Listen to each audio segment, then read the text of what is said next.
friends, welcome to the Stitch Cræft Podcast. My name is Leah.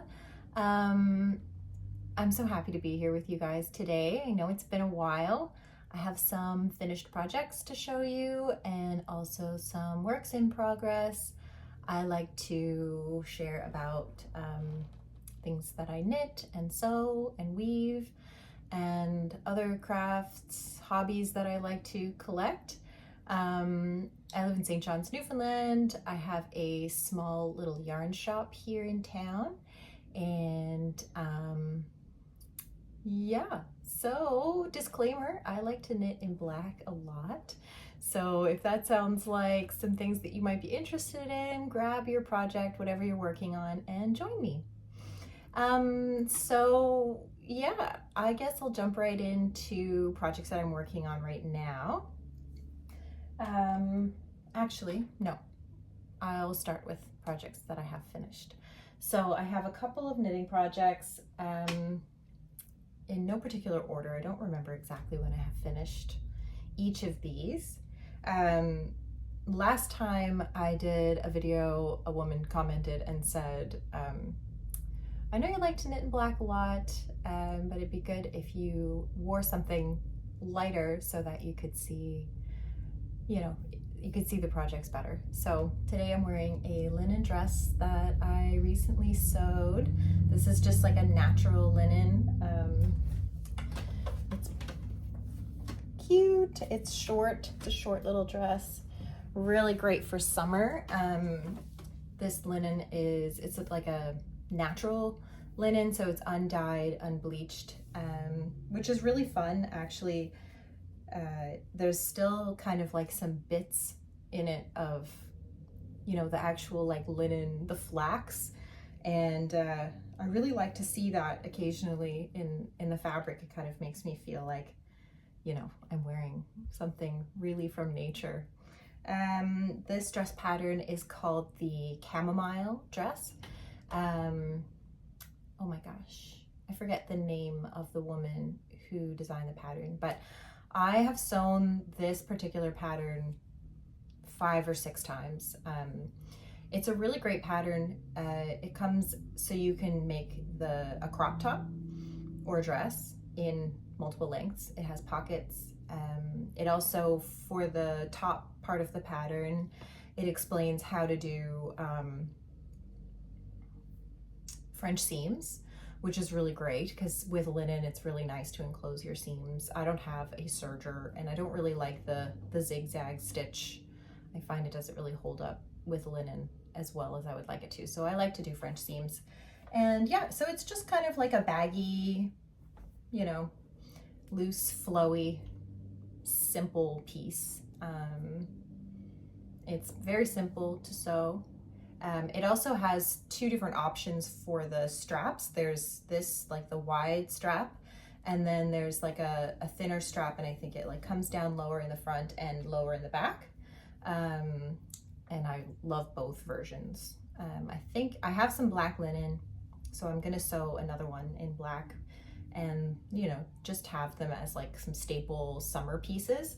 They're also great because like even in the chillier weather, which is like 90% of the year where I live, you can wear a t-shirt or a long sleeve shirt underneath. It's great for layering because it's got, it's kind of loose and flowy. So that's what I'm wearing today. I'm also wearing some socks that I finished recently. So I guess that can be my starting knit project. I wanted to make some socks that are kind of like, your classic, I think you would call them like a classic Canadian style sock. And, they've got like the white and then the red stripe. And I learned something really interesting recently that I didn't know before, that the one color stripe on the sock, so like this one has a red stripe, which is not accurate for what we're going to talk about, but it turns out that the reason there's a red stripe is because back in the war times, people would make socks for the soldiers, knit socks, wool socks for the soldiers, and the different stripes on them meant what size the sock was. So the soldiers could like go to the box of socks and find their size. So I think red meant large, and then there's blue, which I think meant small, or medium. But anyway, for some reason, over many, many years in time, the red stripe became the really popular stripe. And you don't really see these socks with stripes other than red. Usually, they're like the classic. So yeah, I just found that a really interesting piece of information, that it so that they would know like what size they were choosing. I think that's really cool. So I knit these socks in Rauma Garn's sock base. So it's 100% wool, but it has a high twist, so to like withstand, you know, sock wearage. I have another pair on the needles right now. I really like when I sew socks, I don't do 2 at a time on one needle, but I do 2 at a time on 2 different needles, so that when I get to a certain point, like here, this one I think I'm ready to start doing the heel. So then I cast on the second one, and I'll knit this one to the point where I'm ready to do the heel. And that way, even though I measure with the measuring tape, I often, with socks for some reason, I think it's the same measurement, but then when the sock is finished, either like the leg will be longer or the foot will be longer, especially in those 2 places. So I feel like when I knit them 2 at a time, I can not only measure, but I can like compare them to each other. And so that's one reason I like to knit 2 at a time. And then also I like to knit 2 at a time because then, you know, when you finish one sock, you know, everybody knows that there's the like sock island, or 2 sock syndrome, or whatever that's called. And so, you know, when I get to the heel of this one and this one, then I'll do the heel of both, and then I'll start working on the foot, and then the other foot, and then the toe, and then the other toe. And then when I'm finished, it's like really, you know, I only have 1 toe left of 1 sock, and that's like super attainable. It's quick. And then I'll end up actually making sure I always have a pair of socks rather than just knitting 1 sock. So yeah, that's these. They're really cute.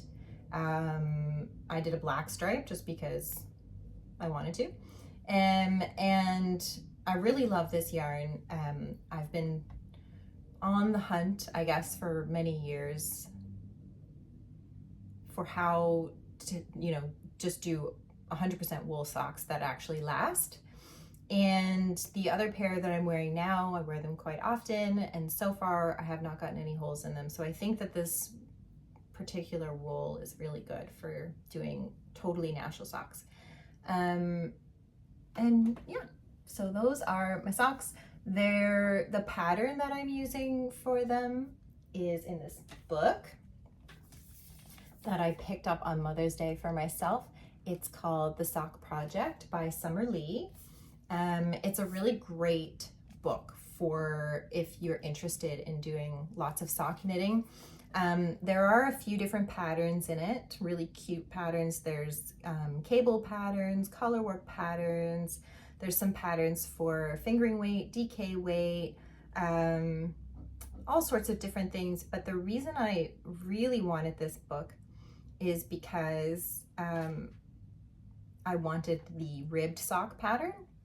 And there are lots of ribbed sock patterns out there in the world, but I specifically really wanted this one because it's top down instead of toe up. A lot of ribbed sock patterns are toe up, and I don't really like to knit toe up socks. I really prefer a heel flap and gusset. It fits my foot properly.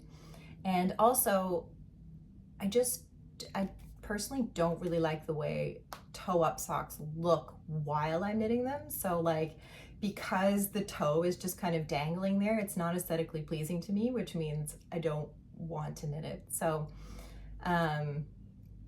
yeah, especially with the ribbed sock, it flares out and then like scoops in.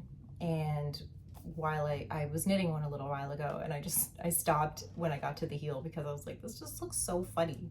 And I wasn't enjoying it. So I got this book. And yeah, anyway, if you are somebody who's interested in knitting socks and you kind of have the gist of it, but you want to kind of like perfect your formula for your own like size and shape foot, this is a really great book. You can use the sock patterns. You know, she has a pretty like a basic vanilla sock pattern in here. You can use it to like make up your own collar work or your own designs that you want to do. So it's a really great book. I like it a lot. You should check it out. So yeah, that's dress and socks. We'll move on to another finished project that I have. I've already worn this a ton. This is the Rota Cardigan by Anna. I'll put her Instagram down below. She also has a YouTube podcast and a Patreon. If you've watched my channel before, you know that I have knit a lot of her patterns. I love them. They're nice. The way they fit, they're like fitted, they're cropped. They look really great with high-waisted jeans, high-waisted skirts, dresses. They're just super flattering to me on my body type. So this one is a sweater, but I modified it to be a t-shirt. So I can like throw it on even just over this dress.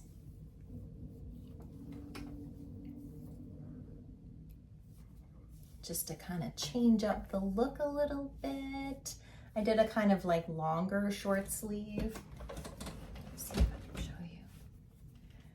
So yeah, it looks good with everything, you know? It's just so cute.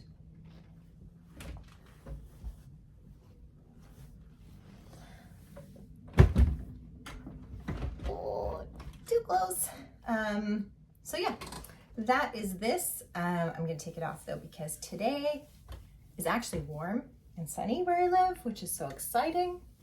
My family and I are gonna go on a little hike later on in a little community that's not too far away. So I'm really excited about that.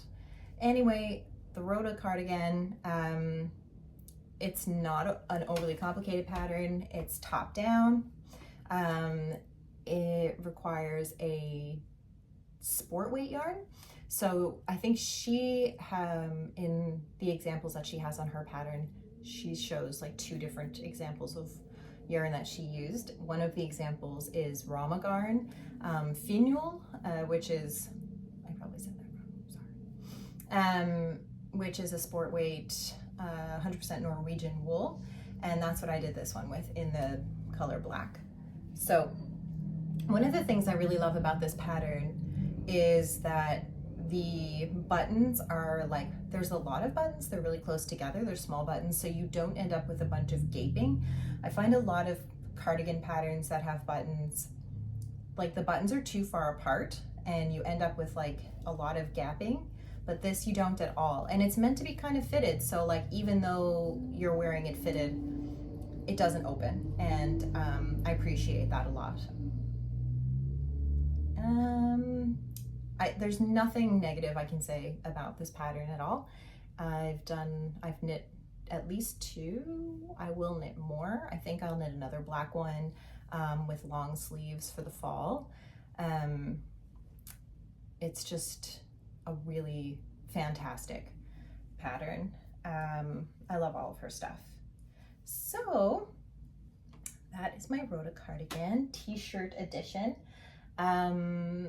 Recently I was watching her podcast or her Patreon, I don't really remember, and she was saying that she's making a t-shirt version of another like cropped sweater that she has. It's like a jumper, not a cardigan, and it's got this really cute detail here. I've knit it before, the thicker sweater version, but she's doing like a t-shirt version with a lighter weight yarn.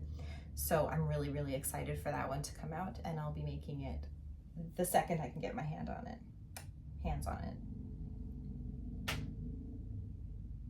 Oh, I almost always use the same buttons for all of my clothes. I get asked about buttons a lot. Buttons are a hard thing to come across, like good buttons. So these ones are coconut buttons.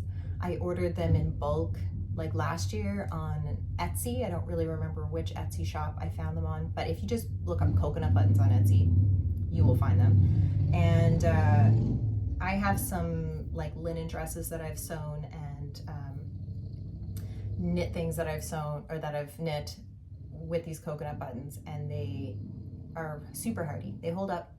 I've never had a problem with one like breaking or anything like that, so they're really great. I like coconut buttons a lot. The next pattern I want to talk about, or the next finished project, is called I think it's pronounced Hilja. It's a dress by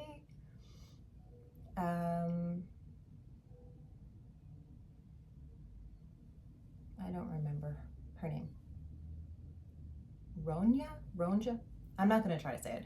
I've gotten comments before like, you've said that person's name wrong. So I'll just post it down below since I don't know how to say all these names very well. This is my like probably favorite thing I've knit, like maybe ever. So this is the Hilja dress.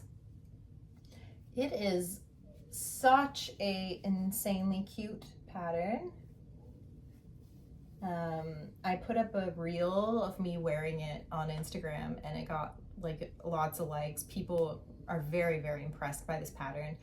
I test knit this pattern, and the pattern test knit was like, it was perfect. There were no flaws in her pattern whatsoever. It was written so well. There were no parts where I was like, what is going on here at all?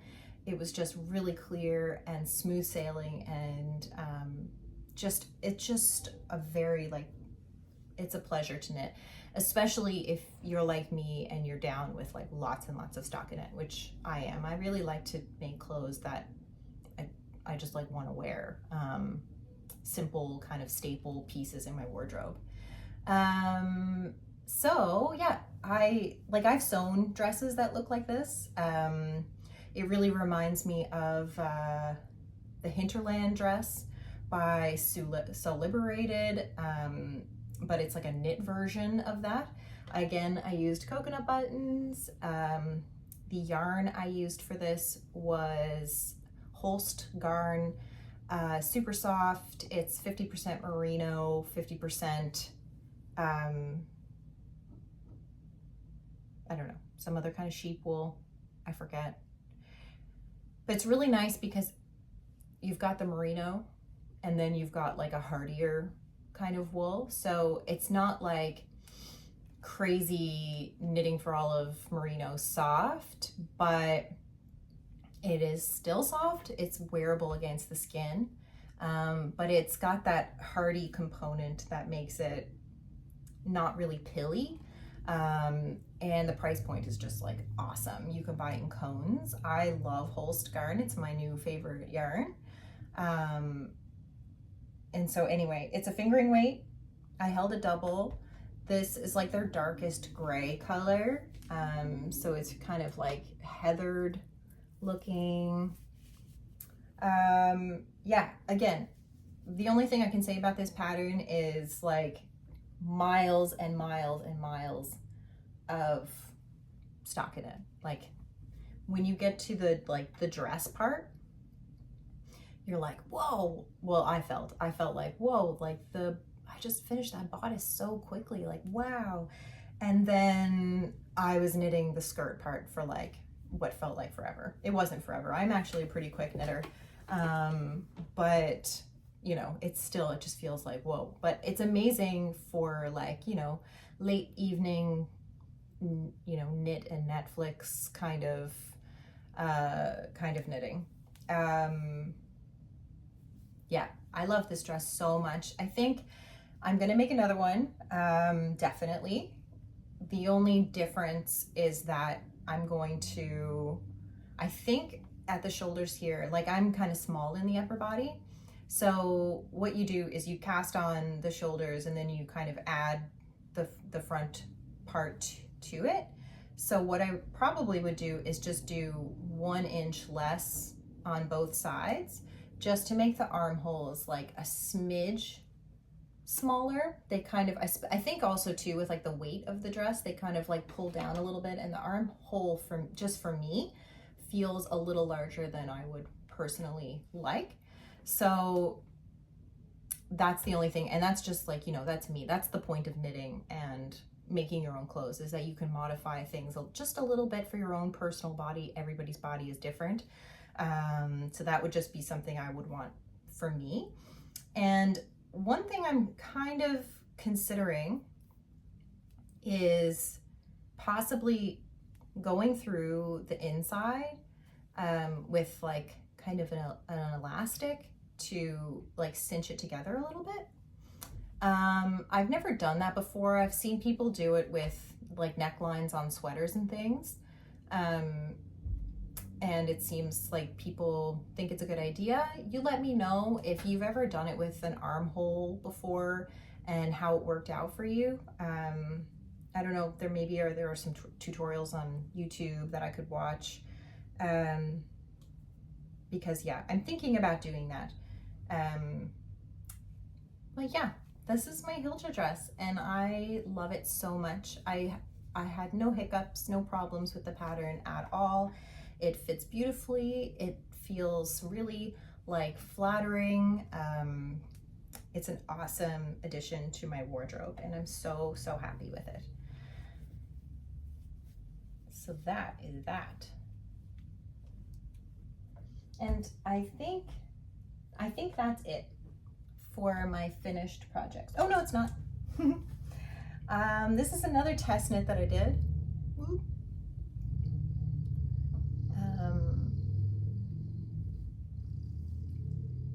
This is, okay, I actually don't remember what she named it after, because initially when I was doing the test knit, she called it the flower shawl, but I don't think that's what she ended up naming it afterwards.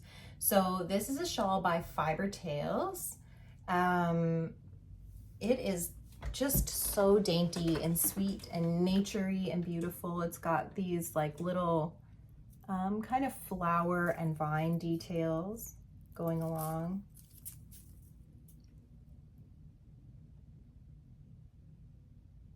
I hope you can see it. It's so pretty. This pattern is really fun to knit. The little like vine and flower details definitely take a little bit of figuring out, a little bit of practice, but definitely it's not crazy hard. The really cool thing about the construction of this shawl, which may seem like daunting and crazy to some, and for me at first I thought that, but then I ended up really liking it in the end. So what you do with this shawl is you actually cast on the entire bottom edge of the shawl. So like here's your shawl. So you cast on like the most stitches on the bottom. It's like over 300 stitches. It's a crazy big cast on, but the cast on method that she recommends is great because you don't need like it's not a long tail cast on where you would need an insanely long tail, and how on earth do you judge how much you want? So yeah, so it's got a really interesting cast on method. The cast on, there's some things here not woven in. That's okay. So you cast on all of these stitches, and it might sound like, wow, that's a crazy amount of stitches to cast on, but like you're either casting on a lot of stitches or casting off a lot of stitches. And I find when I start a project, I have the most like excitement about it. I love casting on a project. I love casting off a project too, but casting on is just like, there's something sweet about it. So the fact that I had to cast on so many stitches in the beginning, it was like, oh my gosh, this is so many stitches. But then as you're knitting it, you're getting less and less and less and less and less. So by the time you're finished the shawl, there are only like a few stitches. And like the last part of the pattern is all garter stitch. So this is garter, garter, garter, garter, garter, and it gets smaller and smaller and smaller. And so you kind of like, you do all the hard work first, and then it's smooth sailing. And then when you're finished, it's like, you know, just a little bit left, and it starts to go really, really quickly, rather than sometimes, you know, we cast on a shawl and there's only a few stitches and you're like, ooh, this is going so fast. And then like halfway through, you're like, oh my gosh, this is going so slow, and it gets slower and slower and slower and slower. So it's like the opposite. And I really like that. Another thing about, I don't know if it's because of how you cast on at the end and then get smaller and smaller, but the way this shawl kind of like drapes, it drapes in such a way that it actually stays on your shoulders, and it doesn't fall off. It's so flowy and pretty. It just makes me feel like a little woodland witch. I love it so much. She designed this pattern specifically for Knitting for Olive Merino, held with Knitting for Olive mohair, which is probably my favorite combination to knit with. It's just really enjoyable. It's soft and fuzzy and cozy. So that's what I used. I used the Knitting for Olive Merino mohair held together in the color Licorice, which is like their blackest color that they have. So yeah, you should definitely go check this pattern out from Fiber Tales. If you like to knit shawls, it's, you know, it's a little bit of a different construction, so it's really, really fun, and you'll learn some interesting, you know, patterning along the way with these little vines. And then it's just smooth sailing. I loved knitting this shawl a lot.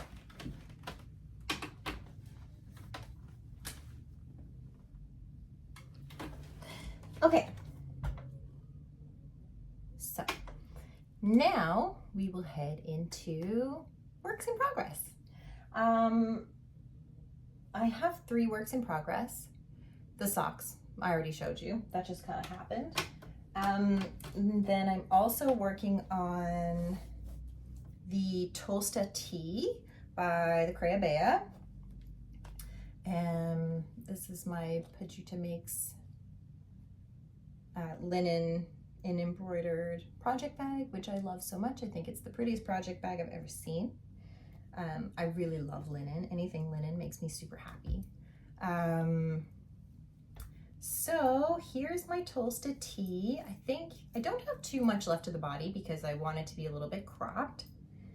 And I did mine. So something I really like about Rebecca from the Creabea's patterns is that she makes them super customizable. Like, she doesn't just come out with a t-shirt pattern. She comes out with like a t-shirt pattern where she shows, you know, you can make it striped, you can do lace work, you can do you know, all sorts of different things. She comes out with, I think there's a DK version and a fingering weight version. You know, oftentimes there's like different necklines, different lengths. It's like, there's just, you get the bang for your buck with her patterns, that's for sure, because you can do it so many different ways. I chose to do the fingering weight option, and although I'm knitting with Rauma Garn Finull again, which is a sport weight, but it's like, you know, it's not a really big, it's not a super thick sport weight. And when I did my gauge swatch, mine was a bit small, so I chose to just use this yarn because I have it, and also because I could use the same needle size with like a slightly heavier yarn, so it's kind of like an in-between. And I really, really wanted a black and white striped t-shirt for the summer to wear with my, you know, jeans or whatever. And I'm really super happy with how this is turning out. Again, the Creabea, her patterns are super well written, super easy to follow. It's a top-down raglan, so you know it's as simple as you're gonna get. But that's the cool part about it, is that because the construction is so simple, it's you know, really great for customizing. So yeah, this is my striped tee. I'm really excited to get it finished. I think it's gonna be really cute. And yeah, I think that's all I can say about that. It's an awesome tee. I would definitely, if you're looking for a good tee pattern, I would definitely recommend hers. I've looked for tees for a while. I started knitting another one, and although it was a raglan construction, it was like there were so many instructions to make it fit it in such a way that, like, you know, one row you're doing increases on both sides, one row you're only doing increase on the inside, one row you're only doing increase on the outside, and it was just like there was so much pattern reading and having to pay attention, and I just was like, I just want a t-shirt. I just want a plain t-shirt, and I don't want to have to do all of this extra work following the pattern constantly, because I'm not really very good at that. Like, I can follow like counting rows, because like, let's say I have to do a decrease and then a decrease again in like 8 rows. I can just see where my decrease was, or put a little marker and like work my way down to that part. But having to do like a different thing like every single time, it was daunting. And it wasn't daunting in the way that like following a color work or a lace work pattern is, because when you're doing that, it's like you're seeing this kind of like picture appearing. It's like color by number, or you're watching this beautiful lace grow, and it's like just so fun to watch that happen. But with this pattern, the t-shirt pattern I'm talking about, it was just like you're not seeing like the point of all this effort in the moment, so it just felt like ugh. Anyway, so I found the Creabea. She put this t-shirt out, and I was like, yeah, I gotta do that one. And I'm really happy with it. It's a great little pattern. It's a good one to like have on the go with you. We are going camping in a couple of weeks, so I'm already kind of trying to think about like what projects I'm gonna take with me. I don't want to bring anything too large, obviously, so I think I'm definitely gonna take my socks.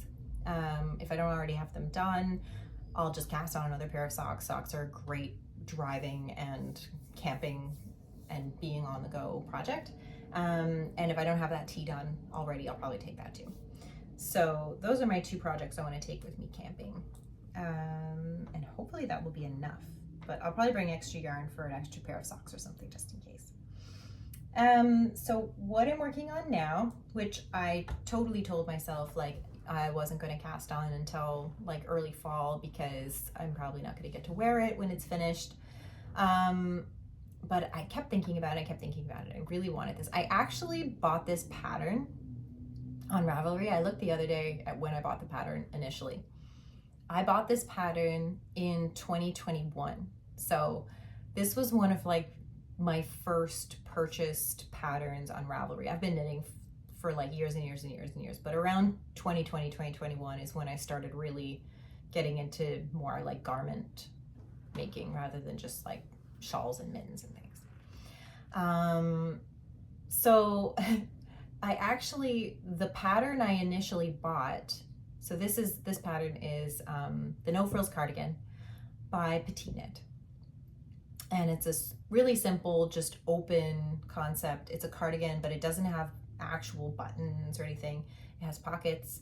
It's meant to be long. So the initial pattern that I purchased in 2021 is actually a lot different from her like updated version of the pattern. So her updated version of the pattern, the button band is a little bit different. The way she does her pockets is a little bit different. The length is different. So the length of the older one was just kind of came down like behind the knee. And the length of the new version is like a duster, like all the way down to the ankles. So yeah, there are a few differences. And I didn't realize, so I had the old version and the updated version. So I had the old version open in my like Knit Companion app, and the initial casting on of the pattern is a little bit different. Like you use a different sort of cast on to start. And so I looked up on her website how to do it.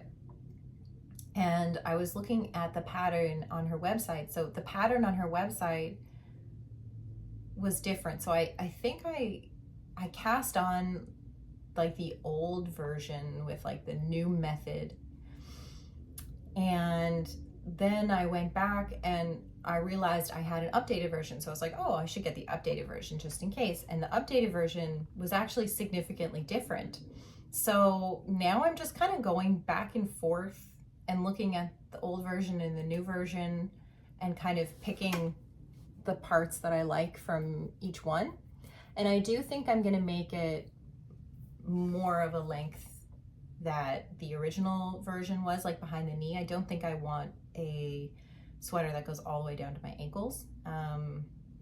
So yeah, so I'm kind of doing it more like that one, but making sure I'm continuously checking with the new edition that I don't make any mistakes. But at the point I'm at now, there's not really anything different. It's pretty much the same. So this is my, oh, but yeah.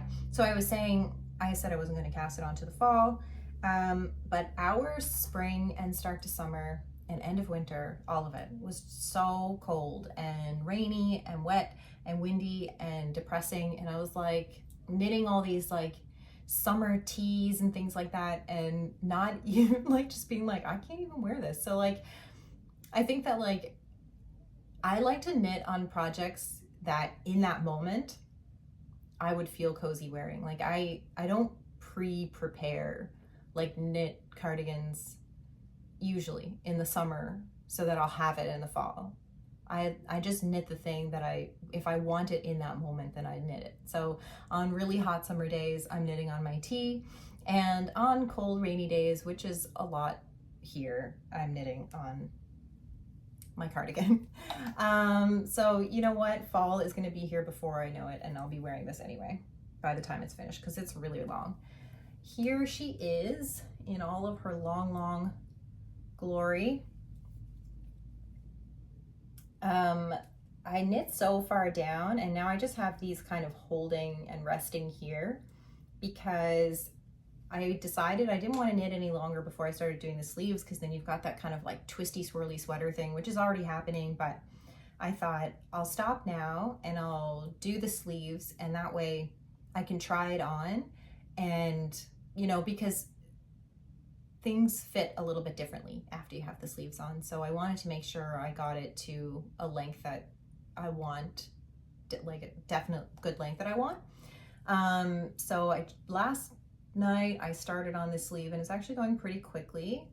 I'm knitting this with the suggested needle size, which is surprising because usually I have to go up a needle size for Petit Knit patterns, but with this I didn't. I think over time my gauge has been loosening up, and I'm not knitting as tight as I used to. So the one thing that I did different is because it's knit back and forth. So one row knit, one row purl.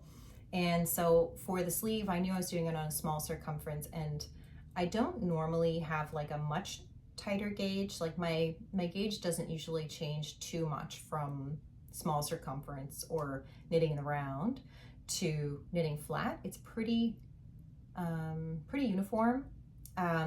But it just in looking at other people's cardigans that they made on, you know, Ravelry or YouTube, I noticed that the sleeves seem a little bit more fitted than I want. So I went ahead and I just went up 1 needle size for the arm. And there, you can't even tell really, there's not much of a difference. And I know even if there was a slight difference, it would block out. Lots of people go up a needle size when they're switching to knitting in the round. But I just wanted to make sure that the sleeve was big enough that I can still wear a sleeve underneath it comfortably, because I want it to be kind of like a, you know, loose, flowy, throw over a dress kind of, you know, librarian, you know, sweater. You know, because it's got those big, cute, cozy pockets, and that's what I'm really excited about. So yeah, so this is one sleeve. The other sleeve I have not started yet. You know, Petit Knit has like a million patterns. Most of them are pretty simple in construction. She obviously has like, you know, great tech editors, and she does a good job writing her patterns, so there's no issues. It's all good. It's all smooth sailing. So yeah, I'm really looking forward to this. Like I said, I've been wanting to knit this sweater since 2021, since the point that, like, you know, she almost completely changed the pattern. And yeah, I just think that this is going to keep me incredibly cozy, reading and knitting and just having adventures, and I'm so excited about it. So again, I'm knitting this with, I'm knitting the size extra small, which for all the patterns I've shown you today, all the sweaters, I think I've knit just always the smallest size, so either extra small or small. And so this is the extra small, and I'm knitting with Knitting for All of Mereno+Mohair in the licorice color, which is just, you know, it's my go-to this year. I've been knitting with this combination so crazy much. I recognize that this is hard to see at this point. I can try it on a little bit and show you maybe what it's gonna look like, kind of. So yeah, I'm hoping that after blocking, you know, the button band stops going in like that, but I think it's just gonna be, look at that, like that is just so cozy, and it's gonna be long and flowy with buttons, or with pockets. Like, oh my gosh, I'm so excited. Yeah, this is gonna get worn to pieces for sure. It's gonna be all pilly and worn in no time. It's really soft. I actually have a couple of sweaters like this knit for my girls, with the same yarn combination, and it's Petit Knit pattern also, but it's called the Ellen cardigan. It does actually have buttons, but it has like the same pockets, and I knit it for them in a kind of like a longer style, and they are just so cute and cozy in them. So I needed one for myself because I wanted to be as cozy as they looked. Yeah, so that's all I have to say about this. Right now, yeah, I'm knitting the sleeve, and then I'm gonna knit the other sleeve, and then I'm gonna do the pockets, because from what I've seen so far by what other people are talking about, the pockets kind of weigh down. So I think I'm gonna do both sleeves, both the pockets, and then I'll know for sure how long I want to make it. I might even block it and then finish the end. I know the end has like a 3 or 3.5 inch ribbing band at the bottom, so I don't want it to end up like really below the back of my knees. I want it to kind of sit right there. So yeah, I cast this on a few weeks ago, probably like 3 weeks ago, and when I cast it on, well, oftentimes if I cast on a new project, I'll look on YouTube and see if there's anybody else knitting the same thing, and you know what they are saying about it. So yeah, so I looked up on YouTube Petit Knit No Frills Cardigan, and a podcaster who I hadn't watched before, her podcast is called Allie Makes Everything. She cast this on, I think, in January. So she had like a few different episodes where she was talking about her experience knitting the No Frills cardigan. So it was actually, I kind of like started binge watching her experience knitting it while knitting mine. She's also in Canada. Her aesthetic is really cute. She has like books all in her background. I think she's really into reading, and I am as well. So I just kind of felt like it was really fun to just hang out with her while she was knitting a No Frills cardigan and I was knitting a No Frills cardigan.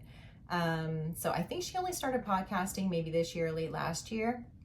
If you're looking for any other podcasts, I recently found hers and I liked it a lot.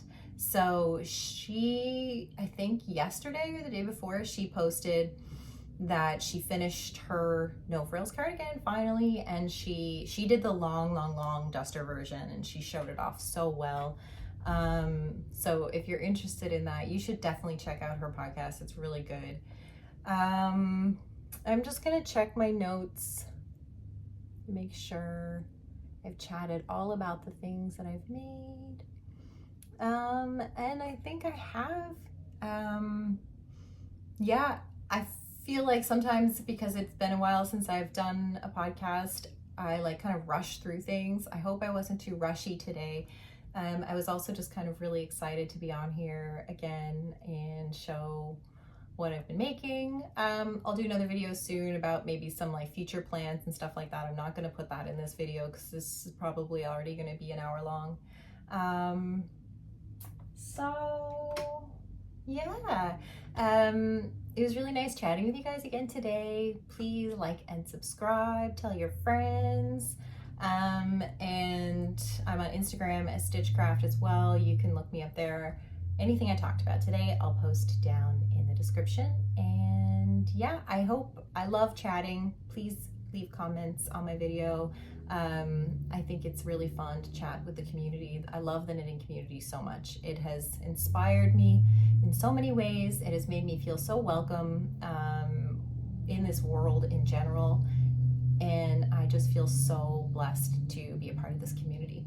So thank you guys so much and have a great day.